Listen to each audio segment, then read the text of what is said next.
ಎಲ್ರಿಗೂ ನವರಾತ್ರಿ ಸೀರೀಸ್ಗೆ ಸ್ವಾಗತ. ನಾನು ಇವತ್ತು ದೇವರ ನೈವೇದ್ಯಕ್ಕೋಸ್ಕರ ಪುಳಿಯೋಗರೆ ಮಾಡೋದನ್ನ ತೋರಿಸ್ತಾ ಇದ್ದೀನಿ. ಮೊದಲಿಗೆ ನಾವು ಪುಳಿಯೋಗರೆ ಗೊಜ್ಜು ರೆಡಿ ಮಾಡ್ಕೊಳ್ಳೋಣ. ಅದಕ್ಕೆ ಬೇಕಾಗಿರೋ ಪದಾರ್ಥಗಳು: ಹುಣಸೆ ಹಣ್ಣು ರಸ. ನಾನಿಲ್ಲಿ ನಿಂಬೆಹಣ್ಣು ಗಾತ್ರದ್ದು ಹುಣಸೆ ಹಣ್ಣು ತಗೊಂಡು ಅದನ್ನು ನೆನೆಸಿ ಪಲ್ಪ್ ತೆಗೆದಿಟ್ಕೊಂಡಿದ್ದೀನಿ. ಬೆಲ್ಲ, ಸಾರಿನ ಪುಡಿ ಬೇಕು, ಕಡಲೆಬೇಳೆ, ಉದ್ದಿನಬೇಳೆ, ಕಡಲೆಕಾಯಿ ಬೀಜ, ಬಿಳಿ ಎಳ್ಳು, ಒಣ ಕೊಬ್ಬರಿ, ಅರಿಶಿನ, ಉಪ್ಪು ಮತ್ತು ಎಣ್ಣೆ. ನಾನಿವಾಗ ಮೊದಲಿಗೆ ಕಡಲೆಬೇಳೆ, ಉದ್ದಿನಬೇಳೆ 2 ಟೇಬಲ್ ಸ್ಪೂನ್ ತೊಗೊಂಡಿದ್ದೆ. ಅದನ್ನು ಹುರ್ಕೊಂಡು ನಾನು ಒಂದು ಪಕ್ಕಕ್ಕೆ ಇಟ್ಕೊಂಡಿರ್ತೀನಿ.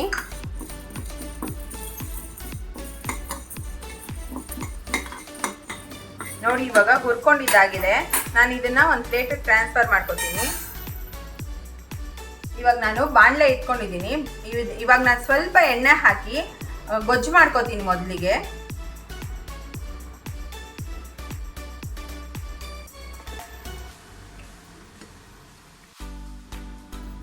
ನಾನಿವಾಗ ಹುಣಸೆ ಹಣ್ಣು ಪಲ್ಪ್ ತೆಗೆದಿಟ್ಕೊಂಡಿದ್ನಲ್ಲ, ಅದನ್ನು ಈ ಎಣ್ಣೆ ಕಾದಿದೆ ನೋಡಿ, ಹಾಕ್ತಾ ಇದ್ದೀನಿ.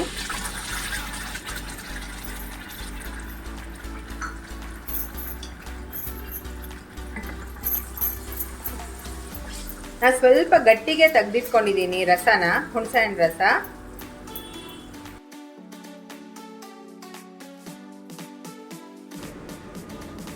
ಇದಕ್ಕೆ ನಾನು ಸ್ವಲ್ಪ ನೀರು ಬೆರೆಸ್ಕೊಂಡೆ. ಗಟ್ಟಿ ಇತ್ತಲ್ಲ ಪಲ್ಪು, ಅದಕ್ಕೋಸ್ಕರ. ಇವಾಗ ನಾನು ನೋಡಿ ಬೆಲ್ಲ ಆಲ್ರೆಡಿ ಕುಟ್ಟಿಟ್ಕೊಂಡಿದ್ದೀನಿ. ಒಂದು 2-3 ಸ್ಪೂನಷ್ಟು ಬೆಲ್ಲ ಹಾಕ್ತಾ ಇದ್ದೀನಿ. ಟೇಬಲ್ ಸ್ಪೂನಷ್ಟು ಬೆಲ್ಲ ಹಾಕ್ತಾ ಇದ್ದೀನಿ. ಕೆಲವ್ರಿಗೆ ಸ್ವಲ್ಪ ಹುಳಿ ಇದ್ರೆ ಇಷ್ಟ ಆಗತ್ತೆ, ಕೆಲವ್ರಿಗೆ ಸಿಹಿ ಇದ್ರೆ ಇಷ್ಟ ಆಗತ್ತೆ. ನಿಮ್ಮ ರುಚಿಗೆ ಹೇಗೆ ಬೇಕೋ ಹಾಗೆ ಬೆಲ್ಲ ಸ್ವಲ್ಪ ಬೆರೆಸ್ಕೊಳ್ಳಿ.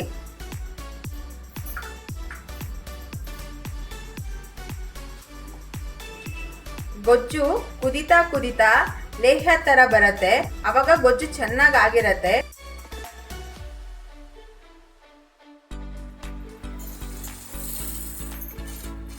ಇದು ಸ್ವಲ್ಪ ತಣ್ಣಗಾಗಿದೆ. ನಾನು ಇವಾಗ ಇದನ್ನ ಪೌಡ್ರ್ ಮಾಡ್ಕೊತಾ ಇದ್ದೀನಿ. ಕಡಲೆಬೇಳೆ, ಉದ್ದಿನಬೇಳೆ.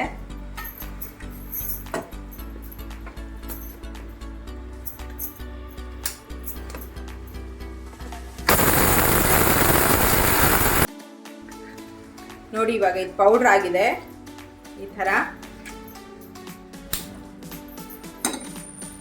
ನಾನು 1-2 ಟೇಬಲ್ ಸ್ಪೂನಷ್ಟು ಎಳ್ಳು ಹಾಕ್ಕೊಂಡು ಹುರ್ಕೋತಾ ಇದ್ದೀನಿ. ಬಿಳಿ ಎಳ್ಳು ಹಾಕೋತಾ ಇದ್ದೀನಿ ನಾನಿಲ್ಲಿ.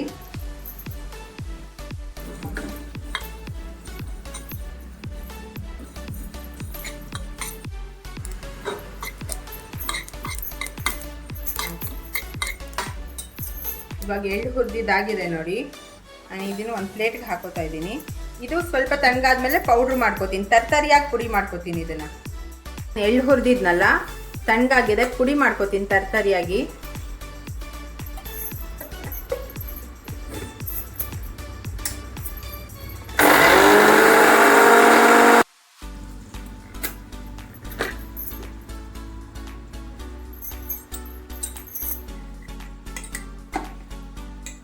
ನೋಡಿ, ಈ ರೀತಿ ಪೌಡ್ರ್ ಆಗಿದೆ. ಇವಾಗ ನೋಡಿ ಗೊಜ್ಜು ಕುದೀತಾ ಇದೆ, ಆಲ್ಮೋಸ್ಟ್ ಗಟ್ಟಿ ಆಗ್ತಾ ಇದೆ. ನಾನು ಇವಾಗ ಇಷ್ಟು ಗೊಜ್ಜಿಗೆ ನಾನು ಒಂದು 3-4 ಸ್ಪೂನಷ್ಟು ಸಾರಿನ ಪುಡಿನ ಸೇರಿಸ್ಕೊತೀನಿ. ಈ ಸಾರಿನ ಪುಡಿನ ಆಲ್ರೆಡಿ ನಾನು ಗೊಜ್ಜು ಅವಲಕ್ಕಿ ಮಾಡಬೇಕಾದ್ರೆ ತೋರಿಸಿದ್ದೀನಿ. ಅದ್ರ ಲಿಂಕ್ ಈಗ ಮೇಲ್ಗಡೆ ರೈಟ್ ಕಾರ್ನರಲ್ಲಿ ಬರ್ತಿರತ್ತೆ.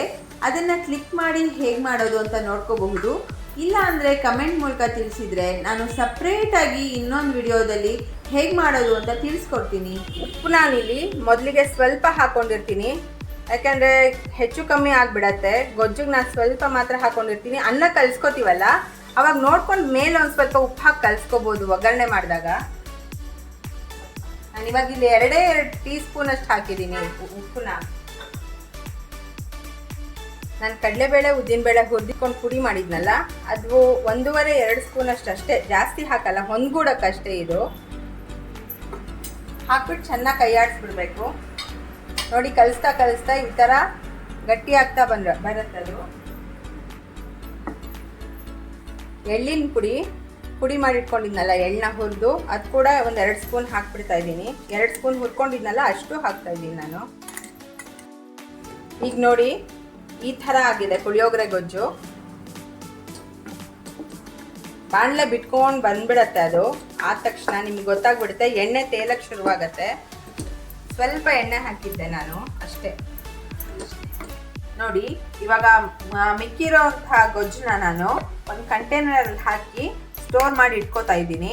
ಇದನ್ನು 1 ತಿಂಗಳ ತನಕ ಇಟ್ಕೋಬೋದು, ಚೆನ್ನಾಗಿರುತ್ತೆ. ಫ್ರಿಜ್ಜಲ್ಲಿ ಕೂಡ ಸ್ಟೋರ್ ಮಾಡಿ ಇಡ್ಬೋದು, ಫ್ರೆಶ್ ಆಗೇ ಇರುತ್ತೆ, ಏನೂ ಆಗಲ್ಲ.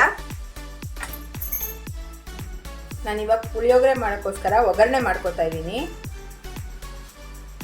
ಸ್ವಲ್ಪ ಎಣ್ಣೆ ಹಾಕೋತೀನಿ. ನಾನಿವಾಗ ಸಾಸಿವೆ ಹಾಕ್ತಾ ಇದ್ದೀನಿ. ಎಣ್ಣೆ ಕಾದಿದೆ.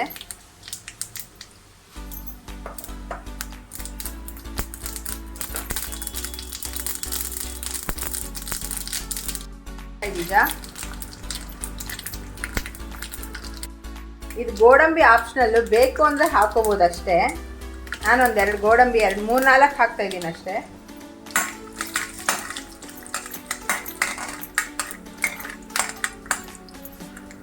ಸ್ವಲ್ಪ ಅರಿಶಿನ,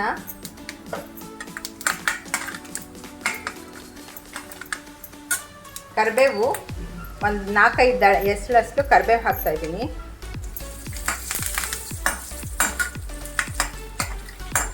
ಇವಾಗ ಒಗ್ಗರಣೆ ಆಗಿದೆ, ಅನ್ನ ಹಾಕ್ಬಿಡೋಣ. ನೋಡಿ ಇವಾಗ ಅನ್ನ ಹಾಕ್ತಾ ಇದ್ದೀನಿ. ಹಿಂಗೆ ಸ್ವಲ್ಪ ಹಾಕ್ತಾ ಇದ್ದೀನಿ. ಸ್ವಲ್ಪ ಒಗ್ಗರಣೆ ಇತ್ತು ಸೈಡಲ್ಲಿ, ಅಲ್ಲಿ ಹಾಕಿದ್ದೀನಿ ಒಂಚೂರು. ಇವಾಗ ಗೊಜ್ಜು ಎಷ್ಟು ಬೇಕೋ ಇಷ್ಟು ಅನ್ನಕ್ಕೆ ಹಾಕೊಂಡು ಕಲಿಸ್ಕೊಳ್ಳೋಣ.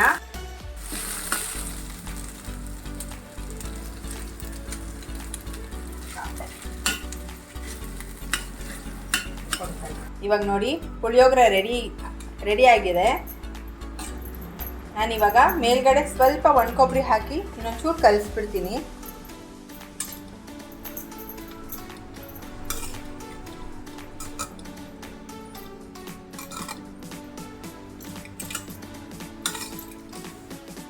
ಪುಳಿಯೋಗರೆ ರೆಡಿ ಆಗಿದೆ.